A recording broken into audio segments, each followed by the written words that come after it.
Okay, welcome to the Wildlife in a Galaxy Far, Far Away panel here at Force Fest. Real quick, Force Fest is raising money for Make-A-Wish, so you can donate via the link in the chat, or if you're on Get Vocal here, there's a blue diamond up in the top of your screen, and Get Vocal will match 33% of donations made there. So, all right, we're gonna start right away. I am Melissa Miller. I'm a scientist and science writer at Scripps Institution of Oceanography. I'm a lifelong Star Wars fan, child of the 80s. There we go, figure this out. Child of the 80s, don't actually remember the first time I saw the movies. I was so young, and just been really excited about them my whole life. I've some articles for Star Wars Insider about the natural history of animals in the Star Wars universe. So I'm going to ask our panelists to introduce themselves and talk about their connection to Star Wars and also a memorable critter for them from the Star Wars universe. Mine is Porgs. That's the one that really got me most interested in connecting Star Wars to my science background. And that's one of the articles I've written for Star Wars Insider was, if Porgs are nesting on the ground like they're shown in the movie, what does that say about them? It shows there's not natural predators to be worried about, or that they're really aggressive, and that's why they have those teeth. So little things like that really got me into it. So, all right, let's start with Frank. All right, my name is Frank Santana, and I'm a herpetologist at the San Diego Natural History Museum. And I've always been interested in the little creatures from Star Wars. I remember when I was a kid, rewinding the scene from Return of the Jedi when that creature outside of Jabba's palace snags a little small mammal or something and what it looks like. So we'd watch it and ask my dad to rewind it over and over again. And I later found out that it's called a wart, and just kind of that it has characteristics just like a real life amphibian. And I study amphibians, so it's my big connection. And I just love all the creative and cool creatures that are often inspired by real life creatures here on Earth. So happy to be here. Great, thanks. Angela? Hey everybody. So I'm Angela Zomplis. I'm a PhD student at Scripps Institution of Oceanography. I primarily study polar science and with a particular interest in astrobiology and the potential for life in space. So to do that, we kind of look at extremophiles, which are organisms that live in extreme conditions. A lot of that in Star Wars, ice planets. I'm going to be talking a little bit about Roth. My favorite creature is the tauntaun, and those guys rely off of ice algae, which I study now. So cool connection. I was also in Melissa's Star Wars Insider magazine article talking about, again, kind of cool relationships between what we see on Earth in extreme environments and what we see in Star Wars universe. It's very cool. Yeah, so that is coming out in the next issue of Star Wars Insider, but it's been delayed, so any day now, hopefully. Okay, let's get Terryl and Jake to hop into spots too. Sorry, Angela. Okay, and Tracy. Tigerman. I'm an ecologist. I've been working in the fields of mostly restoration ecology and vegetation management, and my specialty is plant ecology. I've been a Star Wars fan since I was 8 years old in 1977, and I've just always appreciated the little critters in the backgrounds and the peripheries of the scenes in Star Wars. It just adds so much richness and interest to that universe. And I'd say the creature that intrigues me the most is the Zillobeast, because I'm kind of fascinated by animals that seem to have some connection to the Force. And Zillobeast obviously can sense the dark side of the Force, given his fascination with Palpatine. Right. Okay. So Tracy, you're welcome to stay on screen here. Terryl, can you introduce yourself? Oh, well, I'm delighted to be here. My name is Terryl Whitlatch, and I was the principal creature designer for Star Wars: The Phantom Menace, also for the remastered versions of the original trilogy. And let's see, I've worked also with Disney Imagineering for doing creature work for the theme parks and other Lucasfilm projects as well. And I guess my favorite creature is the Sando Aqua Monster, because she is like absolutely huge. She's the biggest creature I ever designed, and I enjoyed her a lot. So great. And Jake. last but not least. Hi, I'm Jake Hunt Davis, and I have been working on all the new sequels and spin-offs as a creature and droid designer for the CFX, Creature Effects department. I designed BB-8, Porgs, and Dio, among many other things. As far as Star Wars goes, and inspirational creatures, I think as a kid, the tauntaun, like Angela, the tauntaun for me was fantastic because it was so believable. You know, you've got this combination of like a kangaroo and a sheep or a ram, and combined with that, when they kind of splice it open with the lightsaber and his guts go out. I mean, you know, as a little kid, that was just so cool and so disgusting, and you know, it's so believable. It just added this extra layer of reality. You've got the innards filling out and saving Luke's life. There we are. Yeah, nice, great. So my first question is going to be for our concept artists about what Tracy, I believe, mentioned in terms of having those wildlife and those creatures sort of fill out the universe, even if they're not, you know, essential to the plot. So can you talk a little bit about Terryl working with George Lucas and what that meant for him? And then Jake, you can add how JJ and Ryan, you know, sort of continued that tradition. Well, working with George Lucas, the objective was to make all the worlds of Star Wars seem to be a place that we could all go to and visit. And so on an intuitive level, they had to relate to what we experience here on planet Earth.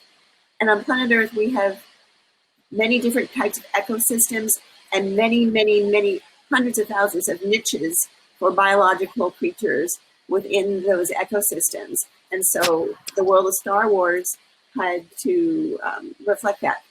The galaxy of Star Wars had to reflect that. So we have, obviously, just like, you know, there's like celebrity creatures like banthas or OPC killers or whatever, but then you have a lot of other creatures that are there in the periphery, but that are just as present. And so we went over the top to create many, many, many ancillary creatures so that it would feel like a living and lush world to be in. Great. Yeah, I realize I'm going to present here. I have some of the concept art, Terryl, that you sent me, and some from Jake as well that I'll try to pull up when it's relevant. So you can really see from these Phantom Menace ones, you know, just how lived in these universes are, even when it's just, you know, pigeons up on the roof equivalent here. So Jake, how did that continue into the sequels? Yeah, similarly, there was always this sort of like, I think from every director, whether we succeeded to do it or not, certainly JJ, you know, they wanted to sort of have this little cutaways, they call it throwaway moments, where you cut away to some little bit of wildlife, just to sort of add, I think it's just that layer of believability and reality to that planet, and you're not, you know, for a split second, you're not focusing on the heroes, and you're just sort of going into something that represents the planet. And yeah, we did that with the steel pecking bird when Rey is on her way back to Lima Outpost. You see this sort of momentary flash of this bird here, just pecking away at some metal. It eats metal. It's somehow adapted to you know, survive on the wreckage that's and the ore and the minerals that it can find. And even the Porgs with Rian, you know, they were there. I think I've said this before, and people might know this, that, you know, they exist purely because of the location. Skelly Michael was a world, I can't remember what it is now. It's the protected. They protect all the puffins there, so they can't really get rid of all the puffins, and a lot of puffins flying around. And Rian wanted to sort of justify their existence, because you might see them in the background flying, and you certainly do in some of the wide shots. And he thought, well, let's get a little, you know, alien version that we can just dot around in the background. And they kind of, in the end, made it a little bit more foreground than originally intended. Certainly, you know, should we start to use one? So yeah, there was again, there's little nods to reality without them being sort of the main stars. Yeah. But that wasn't in the movie. That one always cracked me up, Jake. I very reluctantly shared that with the director. On the very first meeting I had, it was like that was a script moment. Well, it wasn't script. They found that that they were going to find it, but I thought I'd take it a little bit too far and see the aftermath, the potential for what could have gone wrong at that moment. Right. Yeah. Right. So, so Jake and Terrell, how much did you consider the adaptation, the environment that the animal was going to be in terms of, your designs? How much did the environment that the animal was going to be in? Did you study, animals here on Earth and their adaptations, or did you just kind of use your science fiction artistic license to do all sorts of fun things? I would say that, at least for myself, and working on Panelist and the earlier prequels, that the environment, regardless of what planet it was very present. The environment was just about as much of a character as the characters themselves, and the environment dictated the type of creatures that were designed for them. The creatures were designed for the environment and not the environment for the creatures. And so that was something that I was very cognizant of. My own background is vertebrate zoology, and so that was always going on in my brain. Okay, how we have this world. How can an organism not only survive in the world but thrive in the world? And how would its design enable it to do that? Just like in real life animals and organisms we have here. That was always in my mind. I think I put my hand up and say I'm the least scientific person in this group. Everyone else is far more qualified than I am. But I certainly am aware, I have a sort of, an interest in science to a certain level, and an interest in natural history. And yes, you apply, I suppose you look at the environment and you apply what you know about terrestrial environments. Desert things are going to sort of create certain things. Jungles are going to do something else based on what you know from reality. And I think it's that those little things that you, the audience, from Earth, those terrestrial hooks that make those aliens believable. We could come up with some crazy stuff which is like beyond, sort of beyond things we even comprehend. Crazy blobs. But it would just be like a crazy Star Trek creature, really, I suppose, and a lot more sort of science fiction. And this is really science fiction, if that makes sense. It's very science. I think there's a lot of science involved. Well, yeah, you talked, Jake, about designing for ones you knew were going to be practically rendered versus CGI. So can you talk a little bit about that? Well, I'll just keep going. Our remit was very practical. There was a very big desire from the directors to really push practical effects and shoot as much as you could in camera. Original trilogy had been, puppets or stop motion, and we tried to sort of do that. And in some respects, a lot of the designs may have had to sort of like, for instance, this horse is the Orbaks, which are the space horses. Even though we ended up in CG, due to time restrictions, we would have actually done them practically if the shooting schedule hadn't changed. And so a lot of the design elements to begin with were orientated up to, say, like the nostrils, where the horse was going to look through the eyes. So we made a lot of concessions to practical requirements. So the designs were evolved around some of the practical solutions we needed. Yeah. We didn't just and was that true? It's the horse. Was that true for you at all on the sequels, Terrell? Is most of that? Oh, yes. Yeah. Oh, definitely. In fact, George felt very strongly about mixing it up. CG and practical effects, because if it's entirely CG, you start to get into that uncanny valley feeling. But if you mix it up with practical effects where you're using real light and such, bouncing off objects, then that can blend into the sense of reality. So yes, indeed, mixing it up with practical and digital was the way to go. And actually, the slide that you're showing now with Ketwall, he was very much a practical effect, and he was one of the creatures that was designed for the revamping of the cantina scene.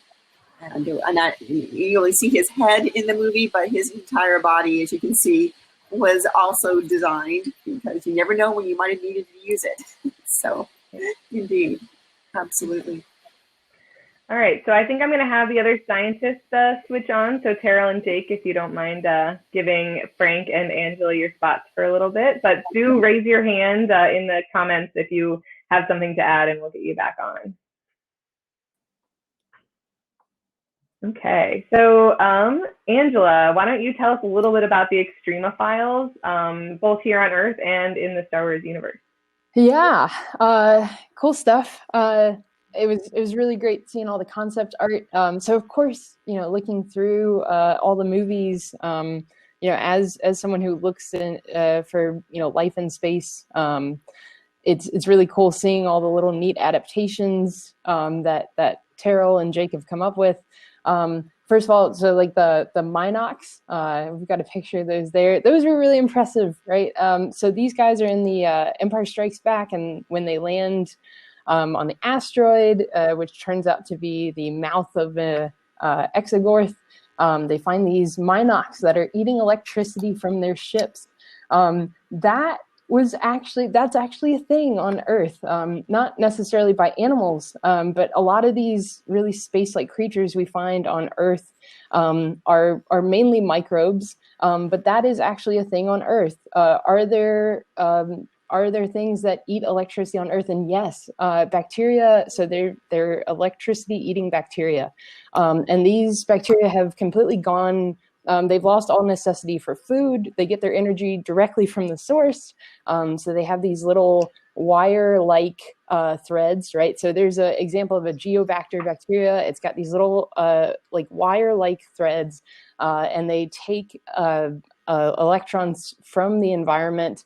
So for example, wherever you find these geobacters, sometimes they're in mud, sometimes they're in the deep sea. If you stick an electrode, an electric current, with an electrode into that area, these bacteria will colonize that electrode because they're getting their nutrients straight from, or they're getting their energy straight from this electrode. So that's really cool. So these Minox, going back, they have, even in their mouths, they're kind of thread-like, and then they go to ships and they steal the electricity from the ships, which is really, really cool.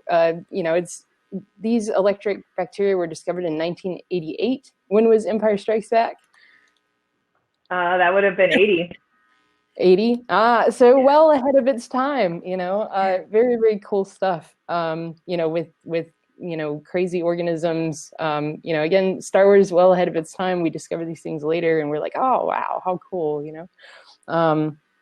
What else? Yeah, so the Exogorth itself, right? So lives in an asteroid, lives inside rock, right? So again, as scientists, we know that there are things that, bacteria that live inside rock to guard themselves from solar radiation or dehydration, right? They can keep the moisture in, they can guard themselves from solar radiation and radiation in general. So that's already really cool. What else? So both these things were supposed to be silica-based life forms. That's another cool thing in astrobiology. There's, when you're hypothesizing other forms of life, right? So we are all carbon-based life forms on Earth. Everybody is, their primary composition is carbon, right? But there's, when you're hypothesizing other life on Earth, you can think of silica-based, silicon-based life forms. We are all carbon-based on Earth. However, there are some organisms that incorporate silicon into their lifestyle, such as these diatoms Melissa has on these screens. So these organisms incorporate silica into their shells, so they have a glass-like protector over their bodies, which is really cool. So diatoms are these little phytoplankton. They can also live in ice. So one of my favorite creatures I mentioned at the beginning is a tauntaun. And I really appreciate, that, again, the artists thought about, in Terrell's book, it talks about all about how the tauntauns survive off of primary producers like ice algae. And again, we find algae living in ice. And that was recently, that was discovered fairly recently, like what is all this brown goop in the ice in Antarctica? Turns out they're live algae, right? Living in the ice, which is really cool, which sustain ecosystems. So it's really cool that, again, Terrell's mentioned that in her book, kind of when you look at a whole world, not just the animal, but then, a little bit about the ecosystem or what it lives off of. And it's cool to, see on Roth, the ice planet, that they've mentioned these plants and algae that live in the ice, because that is a thing on Earth as well. A lot of cool extremophiles living in places that we, approach the near limits of life itself, which is really cool stuff. Yeah, as you can see, Angela was a great expert for me to talk to about the Star Wars Insider article, where we also talked about the Porgs from Star Wars Rebels, and also that large octopus-like thing out in space in Solo. So all these animals that live out in the vacuum of space. Yeah, someone was just mentioning the Porgs in the chat. I thought that was cool. The whales that float through space. Is that it? Right, yeah. Part whale, part squid or something. So yeah, cool. Frank, I'll have you, if you want to talk about the reptile and amphibian analogs in Star Wars. Sure. You want to start with the warts? Yeah, I'll have that. All right. So the warts in Terrell's book that she wrote on the wildlife of Star Wars, which is a great field book that she was co-author on, it describes them as being amphibious and, just kind of having explosive breeding. So whenever there's a rainfall event on Tatooine, it's probably a short-lived kind of thing. So they actually will go out and lay their eggs and reproduce, and their little tadpoles have to grow and develop very, very quickly. And that's really similar to a real life frog that lives in the American Southwest, which is the spadefoot frog here. And if you look at this species, it's so wild looking, right? It looks like it could be something from one of the Star Wars movies. Look at those eyes and those little orange spots. And they have a lot of the same characterizations and features that the warts have. They have these events where when it rains in the wintertime here, it's only like a short period of rain, and they actually live underground for most of their life, and they're buried underground, and they are surrounded by this sac. So they have a mucus sac that covers their whole body to protect them from drying out, from desiccating in the dry time. So 10 months out of the year, they're just underground waiting for the rain to fall. And when they feel the rainfall, they can actually burrow up above the ground, come up and find these temporary pools and reproduce really quickly. So they're very similar to the biology and natural history of the warts, which have a very similar life history. And they're also endangered, right? So a lot of these animals that are inspiring, artists like Terrell and Jake to kind of come up with these sketches on Earth are sometimes endangered. So it's another kind of link and important message for us to try to protect the real life wildlife as well. And then next would be another cool amphibian. So that's kind of my background, is studying endangered amphibians. So whenever I see amphibians in the Star Wars universe, it gets me really excited. And this is none other than the child, otherwise known as Baby Yoda, consuming or trying to consume a frog. And if you remember from the season 1 of The Mandalorian, he consumed 2 frogs. The first frog he actually swallowed and ate it, and that frog was like a brownish color. And if you look at this frog, you see some kind of bright colors on the legs, right? So what do you think that might be signaling if a frog or any other organism might have some bright colors? So it's probably a signal that it's poisonous. And that's what real world frogs on Earth here. These are the Atelopus genus of frogs found in Panama, so Central America and South America. They're really critically endangered. Look how amazing and beautiful these colors are. So they're active during the day. They'll be out in the middle of a stream where there's a high risk of encountering predators, but because they have these bright colors, it protects them against predation. And you look at these, like they look like they really did inspire the artist that made the color scheme on that frog that Baby Yoda was swallowing. And if you go back to that, he actually spit it up, and the little kids were kind of looking at him, like telling him not to swallow it. But I really think that Baby Yoda spit it up because it tasted bad. So it was probably poisonous, and it probably had some nasty secretions on its skin. And so I wouldn't have eaten it either. He probably had a good tasting frog the first time. The second time, he's like, no, this does not taste right. So he spit it up. So that poisonous signal is true to that color scheme. So it protected the frog from dying, and it lived to see another day. So it's pretty. Great. And then Tracy, we know in the Star Wars universe that there are a whole lot of planets with one ecosystem, like you mentioned, forest moons and ice planets. How would that lead to adaptations on those planets? Well, even planets that have like a homogeneous ecosystem would have changes to its environmental conditions over time, and that's really kind of what drives evolution, is changes that are driven by geologic events or changing weather patterns, things like that. So that would constantly be changing, habitats. Some habitats would expand, some would be lost, new niches was open. Species would either adapt to those or die out. But given my background in work, spending so many years working in damaged ecosystems, my first thought is that how many of these planets are actually in their pristine state, and how many have had some sort of outside influences from all the interstellar travel, and what species have been introduced that have changed the population dynamics of the creatures that were native there.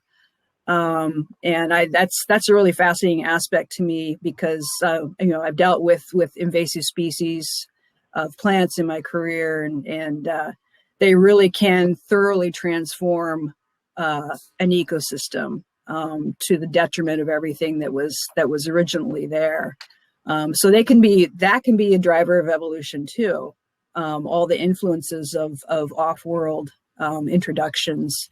And then, of course, the development that inevitably happens when off-worlders come and start exploiting the resources and so forth. Some habitats are damaged. Pollution changes the atmosphere. So all those are drivers of evolution as well. And it's really fascinating to me that because in browsing through Terrell's book, so many of the creatures, and we see this in the films too, so many of the creatures have adaptations that make them, even if they're lower on the food chain, they're not necessarily predators. They have adaptations that defensive adaptations that make them look really fierce. And that kind of leads me to think that life is really a struggle for all of these creatures on these worlds, that they've had to adapt tusks and claws and all sorts of things that we don't really normally see on like herbivores here on Earth. So I find that really fascinating too, to think about what those life is like, and the struggle for survival on these planets. Yeah. Terryl, do you want to hop in? And I know in your book there's some mention of the invasive species. Minox is one we've already talked about, grabbing onto ships, and going from planet to planet. That's something that I work in oceanography, and that's something we have to be concerned with in terms of ballast water moving animals from place to place and them taking over. So Tracy, you can stay on if you want. I've got more questions for you. Well, as far as invasive species goes, in the world of Star Wars, everybody is always traveling. There's spaceships that can go everywhere. And so, of course, the people are going to bring pets with them, They're going to bring livestock. They're going to bring unintended, what do I say, animal species that sneak on, you know, how rats and such sneak on or whatever by design or accident, or some species are brought intentionally, some accidentally. And so you see all this seeding of these planets. For example, the rancors aren't native to Tatooine; they come from somewhere else. But there are, you know, people associate them with Tatooine because of that one particular poor lonely rancor that just happens to be, you know, a slave to Jabba. And then, of course, there's some funny things like in Coruscant, where you get Dianagas in the sewer system, and they, oh, hello, when next time you want to use. That was one of the most fascinating chapters of that book, was the Coruscant wildlife. Yeah. So you have a lot of, in those urban areas, you have a lot of imports, you know, and maybe species that were taken to zoos. I mean, I would assume if we have zoos here, and there's always escapees and such. So I think that's fascinating. And yeah, there you go. In Coruscant, you have all kinds of animals. You have wampas in Coruscant at the poles. You've got things that are hiding in the alleys that will eat you. Angela, if you don't mind trading out with Jake, I'd love to hear his thoughts on porg infestation. Did we lose now Melissa? that? Oh, can you hear me? Uh-oh. There we go. Okay. She's back. Drop out. There she You're is. back. Yeah. Can you hear? Okay. You guys can hear me? Yeah. Uh-huh. Yeah. Okay. I was just going to say, if Angela or if Jake, you want to grab that spot, I'm interested to hear about what you think of Chewbacca taking porgs off of Actu. Well, I'll go ahead and Tracy, if you want to pop in here, but I think it's bad. Yeah, I'm picturing porg infestations everywhere. There, everything now, Jake. Like tribbles. Yeah. There was a little porg infestation. I mean, yeah, Chewie took one, adopted one. I think you saw another one making a little nest in the bulwark, or you know. So I guess I don't know if Chewie, I've always assumed he's male. Yeah, I guess there's a male and female plus a little brood of eggs waiting to hatch. Now spread across the galaxy, or at least the start, has begun, unleashed. Yeah. Well, and I know you said that the steel pecking bird is clearly, you know, adapted to a different environment probably than originally. So that's something that you considered in some of your designs for the inhabited planet. Birds or other things. Well, if there were other ones, yeah. but I remember you mentioned that one. Yeah, I did. Can you remember the other one I said? There was think about the Dianaga in the chapter, thinking that was just an assumption. I've always assumed that must have got some, they always just looked a bit sort of metal sort of stuff. But I've always assumed it somehow lived off some kind of minerals leaching off, rust and. Well, I don't know, unless somebody else, maybe Terrell's already explained it. I've explained the giant face to me until that was explained. I don't know, but yeah, I don't know. I can't remember anything else specifically apart from the metal pecking bird.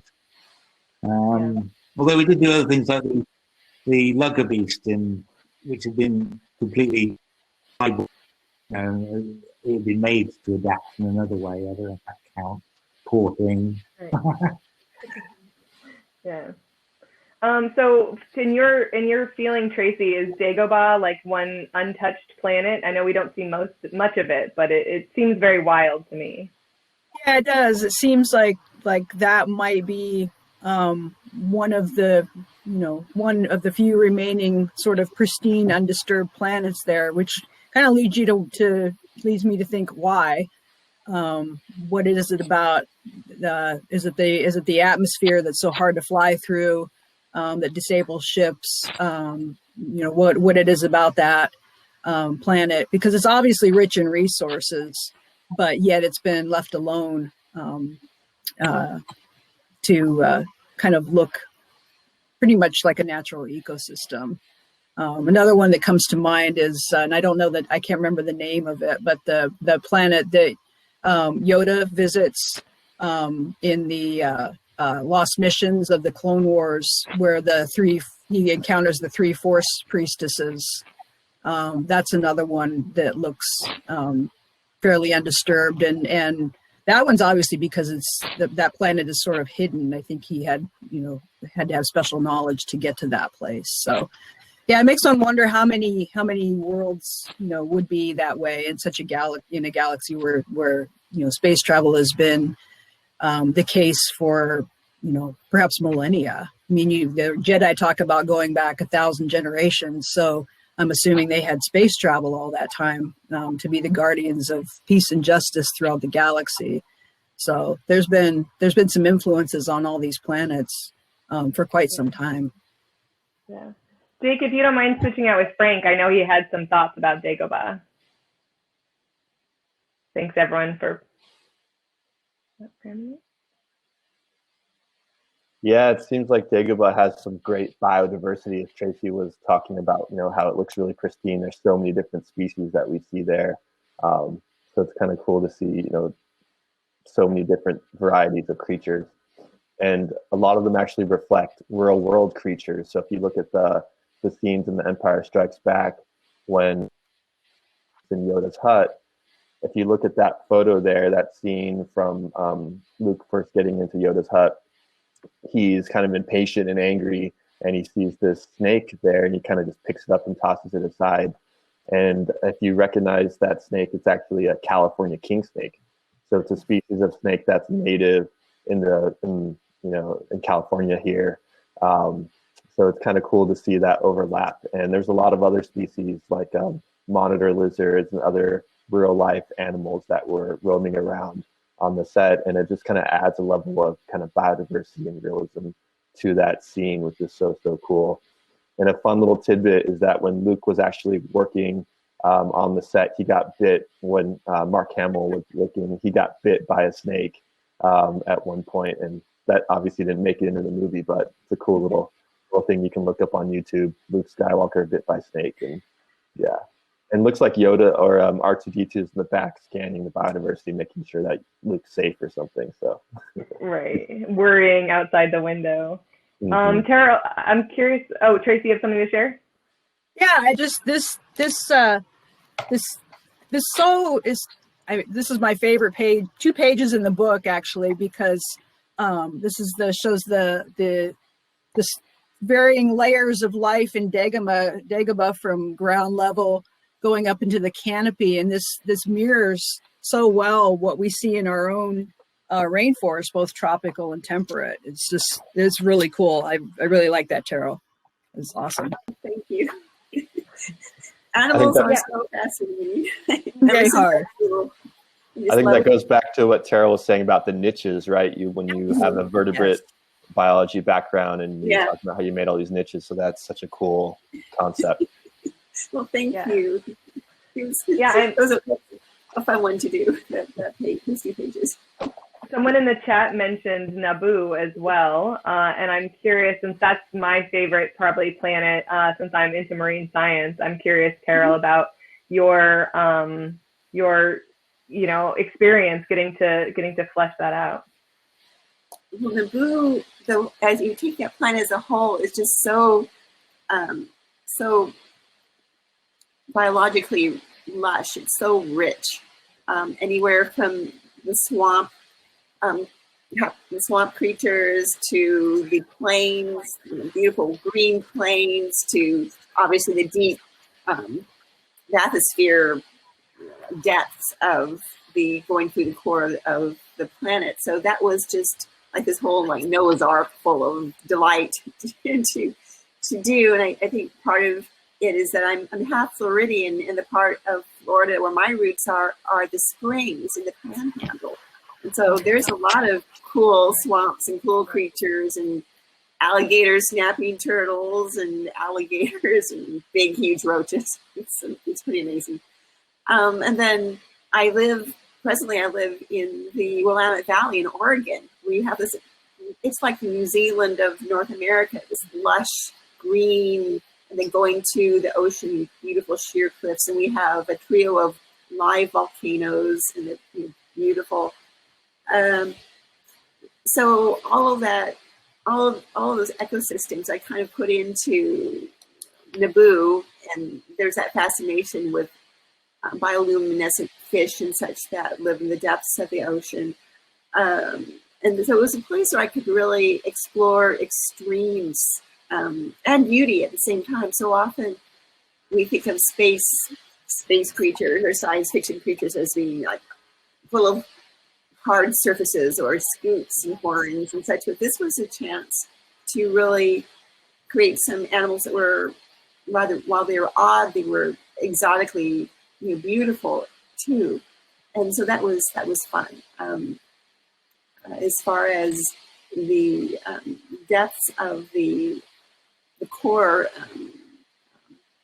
ocean, I would guess you'd say, the inner ocean, that was fun in that the three big predators were very diverse. The first one was a little chimera, because I think I mentioned in an earlier meeting that it was kind of an angler crustacean combo, but it was fun. It was a fun, the OPC killer. And that was actually originally a Doug Chang design, and then I worked on the anatomy and such.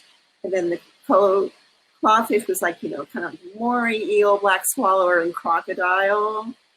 And then the aquasanda monster was actually more of I would say a reptile, but mammal, basically. And that had a lot of mammalian anatomy in it. It did have gills, but the animal actually also has lungs. So it's this very adaptable animal that can go all the way from the depths to the surface of the swamp because it eats anything. And that was actually the animal that inspired, the earth animal that inspired the aquasanda monster is a tiger. That's the animal that I always had in mind was a tiger, particularly the tiger from Apocalypse Now. That was the one. Right. Like, what is That's that? cool. Thank you. There it is. Thanks for having that book up, Tracy. And I love she included little skin parasites on the. Nice. Yeah, basically the assignment was create a creature that could eat Godzilla for lunch. And so Nice. Frank, if you don't mind switching on with Jake, I was going to ask him about his marine creatures too. So I know in Acto there was some fish, and I was going to ask him about that if he's still around. Yeah, there we go. Let's see if he's able to join us. Jake, I remember you saying that fish are basically aliens to you anyway. So how did that influence you designing? Well, they're the marine animals. Fish are just the hardest alien. I think Ryan wanted some fish for Luke to catch and carry, and I think the caretakers were going to cut some up. We were going to have a fish market at one point in Solo. I don't think I ever made it, but again, we made lots of fish. And in both of those cases, when the directors have said, "Oh, we want some cool alien fish," it's impossible. It's just so hard because fish are just the most old marine creatures, not necessarily fish specifically, but just the thing, quite regularly I'm watching the news and they'll say, "Oh, we've been down the Mariana Trench or some, very deep exploration. We found this new thing." It's like mind-blowingly bizarre, alien. So it's very, very, I found it very hard to come up with something that is, doesn't just look like a crazy fish from Earth, really. It's, there are some, these were early,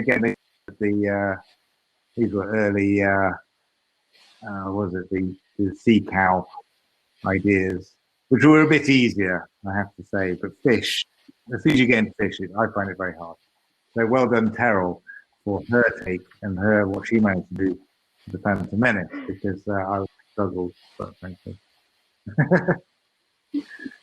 Well, Amanda had a question in the chat that goes into one I was going to ask anyway in terms of domestication. So in Empire, we've got the tauntauns on Hoth that are domesticated. There's also all sorts of other beasts of burden, the dewbacks, the banthas.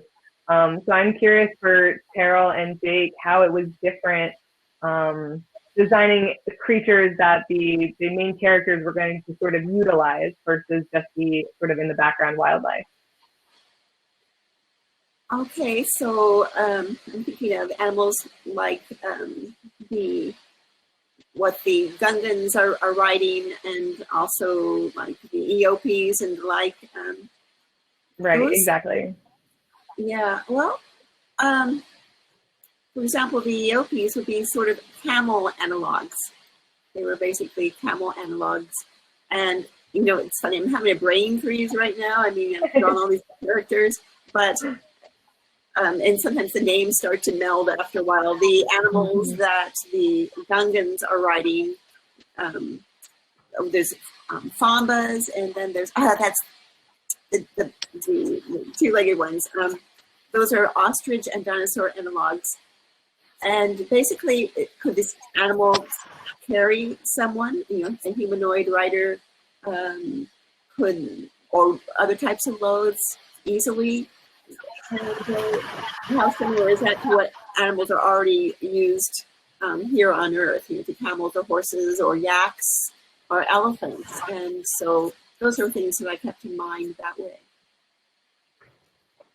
Yeah, Jake, you have a bunch. I'm showing here some of your concept art from Solo, I believe. It's going to be a bigger mind sequence and a possibility of, you know, the beast to sort of partly aid them in mining blacks. And again, it's a sort of mishmash of technology and a giant beast. Again, I said already that, you know, a lot of our stuff is practically driven. What the Lugger Beast is driven by, you know, the warhorse puppeteering principle. The big beast, which is just one above you, in the Lugger Beast in that slideshow, which you saw on that one. Again, that's warhorse technology taken to the next level, where we had 5 puppeteers creating it. I've totally forgotten the thread of this question, so I'm now talking about practical effects and not biology. Domestication. Yeah, I mean, again, you just try and find things that you recognize. You know, we did various different versions of the big beast, and we settled on something that was pig-like. These guys showed up in Persona in the last The Rise of Skywalker. Oh no, they were originally. This was going to be in Persona. It ended up we used it in Tatooine. It was just one of those things. But again, it was finding something camel-like. You know, we wanted to find something that was. You think, oh, it's a bit like a camel. It's a bit like a giraffe. You sort of latch onto it. You knew that they were practically able to do the things that camels and giraffes, as beasts, well, camels could do as beasts of burden. But then you just throw in, you know, oh, I want to get, this is just me going off. I'll give it some pincers like an ant. And then maybe it has to sort of be, I don't know, it doesn't have a mouth and teeth. It has much more of it kind of grinds it up with these pincers just because it looks cool, really. I mean, I don't really get into it. I'm just trying to find something that looks relatable to something you recognize and combining it with something else. But as I say, the other sort of beasts of burden, like the horses, were really based, you know, it's like the bantha in the original the OT in Star Wars was an elephant. And I think everyone just loves being able to use practical solutions where possible. So, you know, they had to be like horses. But again, these were horses. We dressed these up. They've got giant, you know, the only reason they've got these big bug eyes, these are the Orbaks. Are they Orbaks? Oh, from Solo. they've got these big compound eyes simply because the horses need big sort of orifices to see through comfortably without getting spooked. So we give them a bigger hole to look through. Those are just back painted pieces of plastic. They can see perfectly clearly through them and have no obstructions.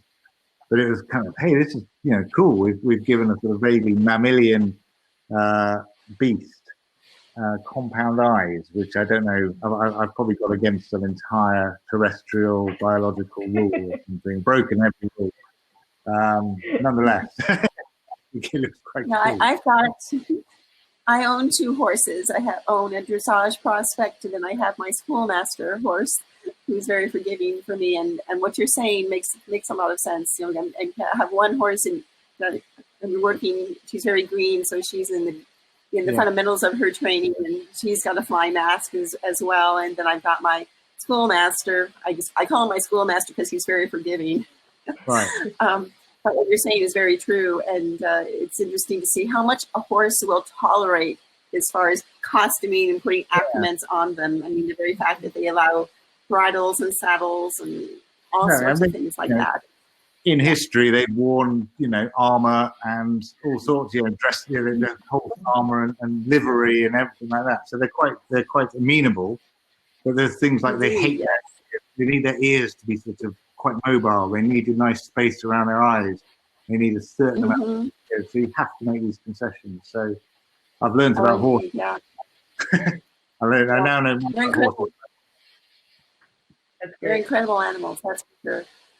Well, we're going to start wrapping up. We've got about 10 minutes left. I want to ask all of my panelists if there are, and also everyone watching, feel free to comment, what animal in the Star Wars universe you most want to know more about.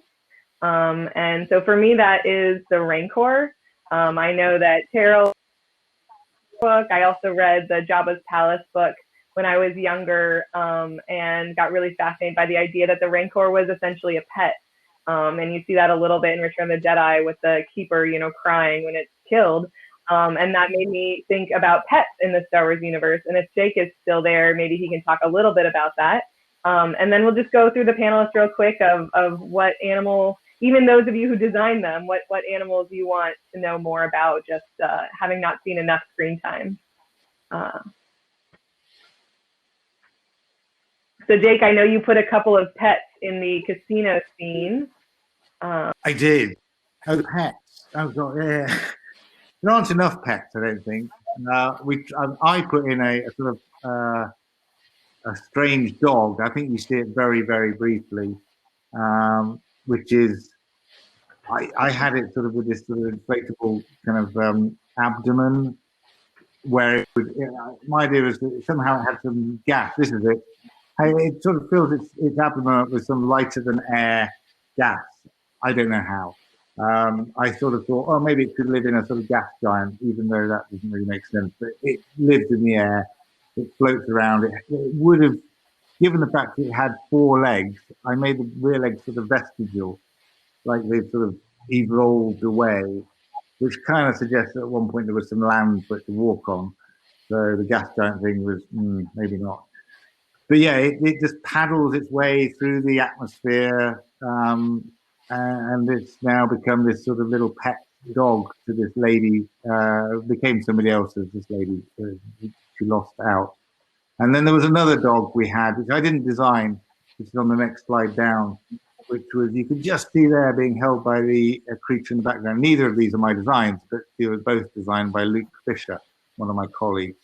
And this little guy is kind of loosely based in a little homage to Gary Fisher, who is Carrie Fisher's, or was Carrie Fisher's pet dog.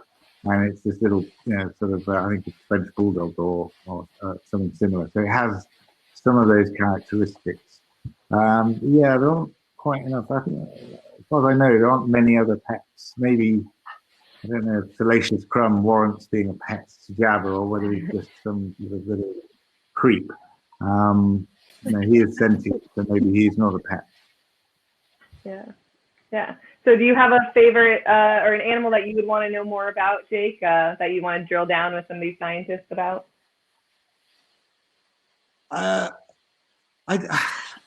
Well, in a way, I suppose I'm not sure if you've already answered this, because I've always been intrigued by the space slug, and the exogot or something, is it? And I know that Terryl has sort of answered a lot of those questions in the book. It was still, I mean, it's got teeth. Has it not got teeth that you see as it closes? Why? That's what I want to, it's got teeth. It must eat something fleshy. I suppose I'm kind of curious to know what its teeth, or are they just vestigial teeth, perhaps? I don't know. Right. Or maybe it eats my hops. All right. Well, you'll have to read my Star Wars Insider article coming soon. So, how about you, Terryl? Well, I'm always intrigued by some of the creatures on the side, the ones just as in nature. We all see lions and tigers, and they get a lot of attention. But I'm personally more fascinated in fossas and civets and genets and those type of predators that we don't hear talked about too much. In the world of Star Wars, there is a particular bird called the peko, and you see him fly by very, very quickly. But he fulfills the same role as, say, a hornbill or blue hyacinth macaw would in our Earth. So I'd like to know more about him. And then there is a creature that didn't make it to the films, but did make it, I believe, into the Clone Wars and other properties, and that was the Zalakas. These Zalakas live in the swamp, and they are actually terrestrial relatives of the Salado aqua monster.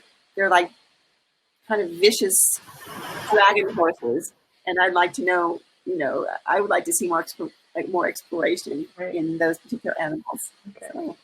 Terryl and Jake, if you don't mind swapping out for Frank and Angela so they can give their last minutes. Tracy, what about you? As I mentioned earlier, I'm pretty intrigued by the life history of the Zillo beast. We just got like a 3-episode introduction to this giant monster when it was released from hibernation by the detonation of a super weapon. And we're kind of led to believe that this is the last of these individuals. But I'm, considering how it was found, I'm always wondering, are there still more buried under the surface?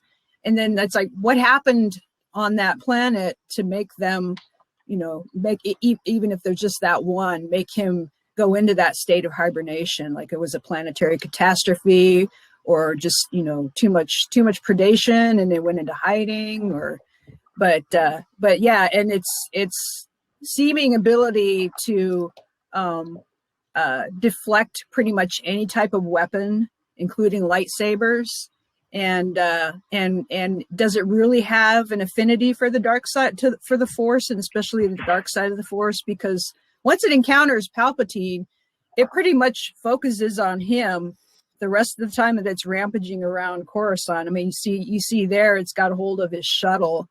So I'm wondering if it has an innate affinity for the dark side of the Force, and it's drawn to it in an aggressive way. Yeah. How about you, Angela?